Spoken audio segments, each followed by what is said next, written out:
Hello everyone and welcome to Blaugrana Everything and welcome back to the channel. And man, what a night, what a result for FC Barcelona. Because the final score at Montjuic, FC Barcelona 4, Bayern Munich 1. Now, honestly speaking, if you had told me that Barca were going to win by this kind of a scoreline, I'd have said, damn it, we couldn't score four more. Yeah, we couldn't get that chip off of our shoulder, but we definitely at least were able to break this streak, break this voodoo that Bayern Munich has had over Barcelona. Because you know what? The past couple of seasons, Barca definitely hasn't been like a world-beating team. For sure, they've had their, shortcomings. But despite all of that, they still had moments like, the 4-0 at the Bernabeu, the 3-1 against Real Madrid in the Super Cup, they still managed to get some dominant performances in big moments. But one team that no matter what, Barcelona just couldn't get anything against them. It was Bayern Munich. Because I remember the first match in that 22-23 season at the Allianz Arena, where during the first half, FC Barcelona completely dominated Bayern Munich. Pedri, Gavi, and Busquets were completely running the midfield. Dembele, Raphinha, Lewandowski looked like scoring, but the goal just never came. And you went into halftime wondering, how are we not winning this game? And, of course, Barca went on to lose 2-0. And just, the moment Bayern Munich scored that first goal, you could see the whole team's demeanor change. But this time around, that was not the case, because even after Bayern did get their goal, the equaliser, you saw Barcelona actually start to play much better, especially in the second half. Now, look, Barca did have a bit of a shaky spell between when they scored the first goal and when Bayern Munich eventually equalized. But beyond that, I thought Barca controlled that game pretty darn well. That midfield, Casado in particular, my goodness, hats off to him. That assist as well for Raphinha's second goal to make it 3-1 just before halftime. That's really the point at which the game was won for Barcelona. And you could see Bayern Munich, their players visibly, it's like, the thing that used to happen to Barca, whenever Bayern would score and they were down, it happened this time around to Bayern Munich, and they felt like they were in the mix.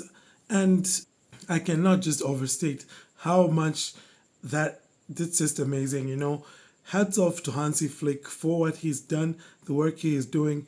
He might not end up maybe winning the Champions League, for example, for Barcelona, but I think he's definitely going to make this team a team that is not going to be afraid to play the way that they have to, or the way that he wants them to, against any team. Because you know what?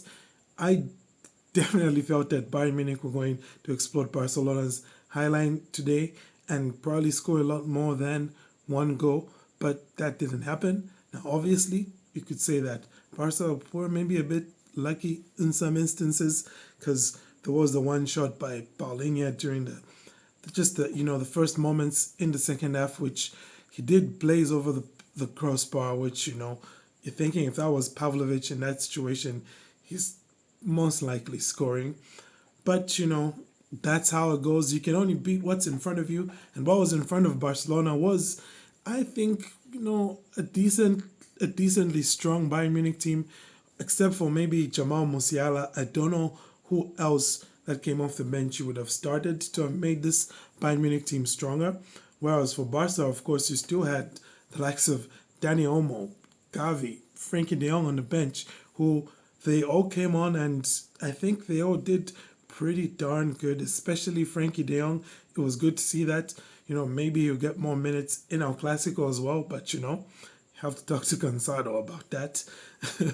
Because, when it comes to big performances in this moment for Barcelona, they had Cansado, they had Yamal, they had Kubarsi, they had Fermin Lopez, all of whom are La Masia products, all of whom are 21 years or younger, and all of whom played a big, part for Barca today, all of whom turned up. And what more really can you ask when the least experienced guys on the pitch play as well as they did?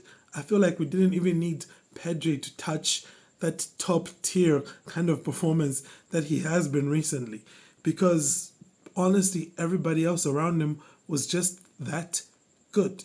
And let's not even get to talking about Raphinha, but just we'll get there. First of all, that Robert Lewandowski goal and celebration, that hit like a very addictive powdery white substance. I won't say what substance that is because I don't want to YouTube to flag this. But honestly speaking, that was a great moment for Lewandowski. Long time coming. Should have come a couple years ago at the Allianz Arena. But hey, they say that revenge is a dish best served cold. And after the way things ended for him with Bayern, he definitely enjoyed that, putting that nail in their coffin. And of course, we have to talk about him. The man of the moment, the man of the match, easily Raphinha. And man, 12 months ago, this dude was struggling to control a ball. You understand what I'm saying? Like, Barca would play those long balls out wide to him where he'd be hugging the touchline and he'd have problems controlling that ball under pressure. But did you see the way he plucked the ball out of the air for that second goal and for that third goal as well? Absolutely phenomenal stuff. And he's really become a proper captain for Barca, leading them in the attack and also leading them in defense, through the press. And it's just been, it's awesome to watch, Pretty spectacular. A hat-trick, his second hat-trick of the season. I don't know if there's a player with more hat-tricks, maybe just Erling Haaland this season, which, when you think about that, only Erling Haaland has more hat-tricks than Raphinha this season. That's crazy. I mean, anybody who would say they saw this level of performance coming from him is maybe not being completely honest. I mean, I did feel like he definitely should have been kept. Like, Barca shouldn't have gotten rid of him because I felt like with the way he ended last season, he could definitely give more to this team, especially playing down that left. And look, this man's a right winger. Look how he's killing it on the left.